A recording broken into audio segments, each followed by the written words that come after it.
Good day! Welcome sa ating episode 4. Kung napanood nyo yung episode 3, sinetup natin yung poste, yung 2x2 na tubular, ay 4x4 na tubular. Tapos yung channel bar nilagay natin para yun yung pinaka-support niya, biga niya sa ilalim. Ngayon dito naman sa episode 4, ang dito naman nilatag na namin yung 2x2 na tubular. Yan ay magdi-distribute ng timbang, ng bigat para doon sa na ipapatong niya sa channel bar. Ang distance namin yan nasa 30 cm or 1 foot, center to center. Tapos, dyan namin ipapatong yung fiber cement board.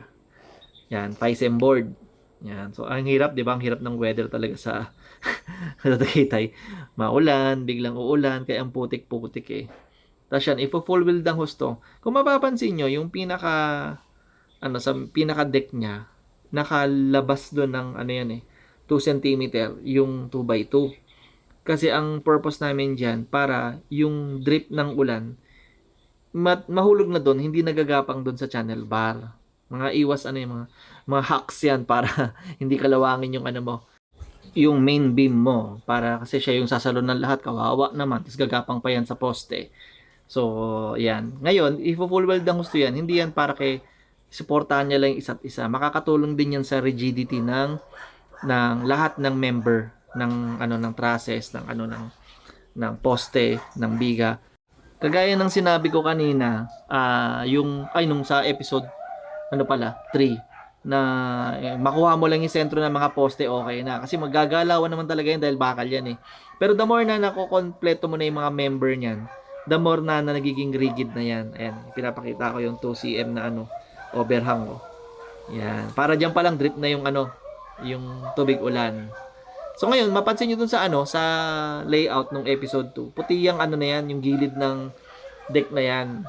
Ito na yung mga as-built revision kasi ang ingay ng aso. Ang problem kasi, pag pinuti ko yan, siyempre nasa baba yan eh. So, lahat ng drip ng ulan, dyan bababa. Kasi may natural na alikabok naman talaga everywhere else. Parang lagi namang merong alikabok. So, pag nanuyo yun, iitim yung yung side ng deck na yun. Ay, magkakaroon ng putik-putik, pangit tignan. So, ang ginawa ko na lang, initiman ko na lang para sure. Tapos, ayan, parang na rin kami, epoxy primer, tapos pininturahan na rin namin ng itim lahat. Kasi, bakit pininturahan pa ng itim kung naka-epoxy primer na? Kasi masisilip yan sa baba. Tsaka gusto ko, sisilipin niya ng bisita sa baba. Para tuwing titingin sila, patingin ang ilalim, di ba? Ayan na yung pinatong namin na 1/2 na FICEM board. Shera brand yan eh. Medyo mura-mura. Wala na kasing Hardiplex, di ba?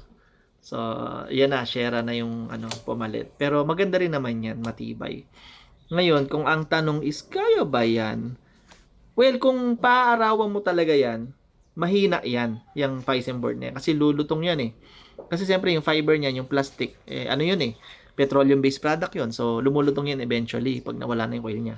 So, magiging malutong siya. Pero, since papatungan natin yan ng vinyl, mapoprotect mo siya sa pagiging brittle. So, ayan na, napadami na. Diba, model lang pa yung mga yan, nalatag na namin ng gusto. So, bawat isang piraso niyan, meron kaming clearance, siguro mga 1 mm to 2 mm, para lang malagyan ng epoxy yung pagitan.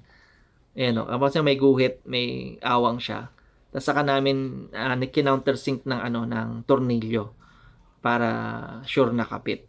Tapos yung pagitan na yon, lalagyan namin ng epoxy para meron siyang area ng expansion para hindi siya yung lolobo kasi wala siyang area ng expansion umiinit yan, aarawan yan eh. So aangat yan kapag lumobo yan. So kailangan meron ka diyang clearance man lang. So sa ground floor, FICEM board ang gagamitin natin na pang flooring. Kasi mas matigas pa rin yung FICEM board eh. Pero yung dun sa yung nakaangat na second floor, na maliit na room doon, yung parang bunker room lang, ang gagamitin ko doon is plastic phenolic naman ang gagamitin ko doon. Ano pinagkaiba ng plastic phenolic doon sa FICEM board? Pagdating sa experience. Kasi para sa silang okay. Tapos ang mas matigas ang ang FICEM board. Ang plastic phenolic medyo may lubog effect. Bakit yun ang gagamitin ko doon sa second floor? Kasi yun mas mataas na. So bawas bigat.